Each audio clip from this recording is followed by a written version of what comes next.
बैनुल-अक़वामी मंजरनामे से आपको खबर दें कि गजा में इसराइली फौज के हाथों फलस्तीनियों की नस्ल कुशी जारी है। सेहूनी फौज ने 2 रोज़ के दौरान 96 फलस्तीनियों की जान ले ली। इसराइली पार्लियामेंट ने फलस्तीनी पनाह गुज़ीनों के लिए काम करने वाली अक़वाम मुत्तहिदा की रिलीफ एंड वर्क्स एजेंसी पर पाबंदी का बिल मंजूर कर लिया। पाबंदी से ओनरवा से इसराइल के ज़ेर कब्ज़ा इलाकों में काम करने का हक़ छीन लिया गया। अक़वाम मुत्तहिदा ने वाज़ेह किया है कि इन कवानीन का नफाज़ इसराइल फ़लस्तीन तनाज़े के हल के लिए शदीद नुकसानदेह होगा। उर्दन ने एजेंसी पर पाबंदी गैर कानूनी और नाजायज़ करार दे दी। आयरलैंड, नॉर्वे, सिल्वेनिया और स्पेन ने भी इसराइली फैसले की मसम्मत की है।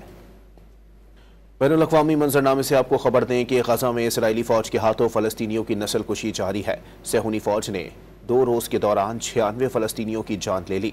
इसराइली पार्लियामेंट ने फलस्तीनी पनाह गुज़ीनों के लिए काम करने वाली अक़वाम मुत्तहिदा की रिलीफ एंड वर्क्स एजेंसी पर पाबंदी का बिल मंजूर कर लिया। पाबंदी से ओनरवा से इसराइल के ज़ेर कब्ज़ा इलाकों में काम करने का हक़ छीन लिया गया। अक़वाम मुत्तहिदा ने वाज़ेह किया है कि इन कवानीन का नफाज़ इसराइल फ़लस्तीन तनाज़े के हल के लिए शदीद नुकसानदेह होगा। उर्दन ने एजेंसी पर पाबंदी गैर कानूनी और नाजायज़ करार दे दी। आयरलैंड, नॉर्वे, सिल्वेनिया और स्पेन ने भी इसराइली फैसले की मसम्मत की है।